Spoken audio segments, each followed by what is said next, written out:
প্রিয় দর্শক, আপনারা দেখছেন মানব জীবন সত্যের পক্ষে সর্বদা। এই যে পশ্চিমবঙ্গ, আপনারা যে বাংলায় বাস করছেন, সেই বাংলায় হকার উচ্ছেদ, রাস্তা পরিষ্কার, এগুলো করা নিয়ে একটা তুমুল দ্বন্দ্ব দেখতে পাচ্ছেন। বামপন্থীরা সুযোগ বুঝে ঝাঁপিয়ে পড়েছেন, কারণ তারা নাকি গরিবের পক্ষে। বামপন্থীরা গরিবের পক্ষে না কে গরিবের পক্ষে আপনারা বিচার করবেন, সেটা পরে। কিন্তু আমি যেটা বলছি, বাংলার উন্নয়ন তো দরকার, বাংলার কর্মসংস্থান সবচেয়ে আগে দরকার। কারণ বাঁচতে হলে প্রথম লাগে রোজগার। রোজগার ছাড়া আপনি কোনো মতেই ভদ্রভাবে বাঁচতে পারবেন না।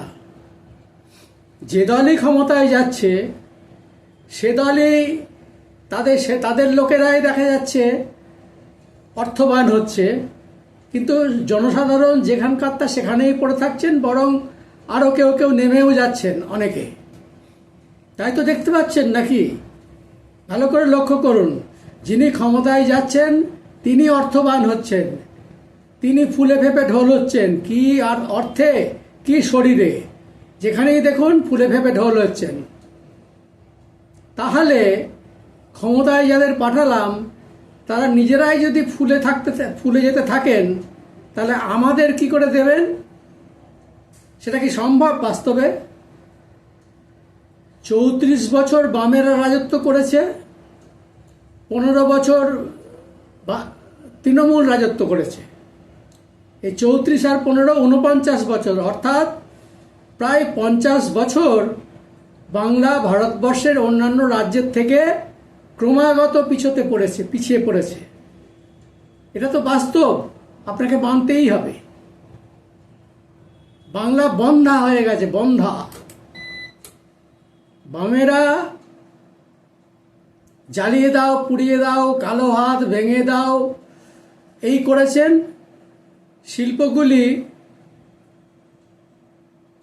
প্রচণ্ড চাপে পড়ে গুটিয়ে এখান থেকে চলে যেতে বাধ্য হয়েছে। একটার পর একটা শিল্প বন্ধ হয়েছে। আর তৃণমূল তো তার চেয়ে বেশি অতিবাম পন্থা অবলম্বন করে তিনিও 1006 কারখানা, 1006-7 কারখানা পাঠিয়ে দিলেন অন্য জায়গায়। তাহলে আর উন্নয়ন হলো কার? তৃণমূলের একটা নেতা দেখাতে পারবেন না যার উন্নয়ন হয়নি। কিন্তু আপনার কি উন্নয়ন হয়েছে? আপনি 500 কিংবা 1000 কিংবা 1500 মহিলারা পেলেন, আর পুরুষরা প্রচণ্ড লড়াই করে সেই 500, 1000, 1500-এর ভর্তুকিটা দিয়ে গেলেন ট্যাক্স হিসাবে জিনিসপত্র কিনতে গিয়ে। এবার পুরুষরা পাবেন কোথায়? রোজগার কোথায়? মনের দুঃখে মদ খেতে আরম্ভ করলেন, তাতেও সরকারের লাভ হলো। সবাই মদ খাচ্ছে, মদ বিক্রি বাড়ছে, মদ থেকে রাজস্ব আসছে। তাহলে লাভটা তো সরকারের। সরকার মানে দলের। সরকারের লাভ হলে তো আমাদেরও লাভ হতো। লাভটা সরকারের নয়, লাভটা হচ্ছে দলের।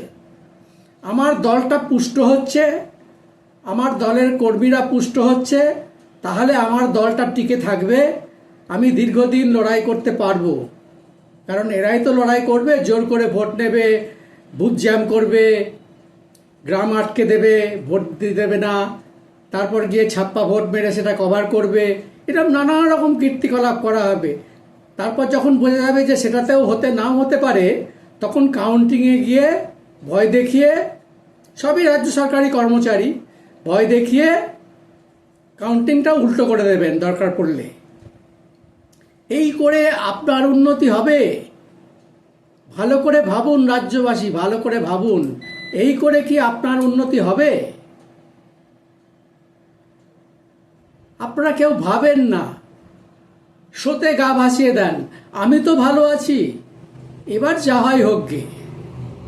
বামপন্থীরা কি করেছেন?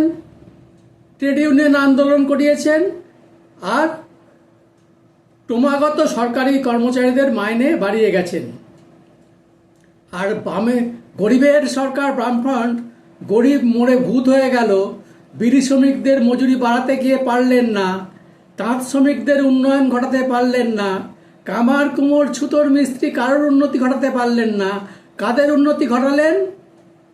সরকারি চাকুরিজীবীদের, যারা সারাদিনে 8 ঘন্টার জায়গায় 5 ঘন্টা কাজ করে পুরো টাকা মাইনে পেলেন। এমন মাইনে পেলেন যে মাইনে আপনার রোজগারের 5 গুণ, 7 গুণ, 10 গুণ।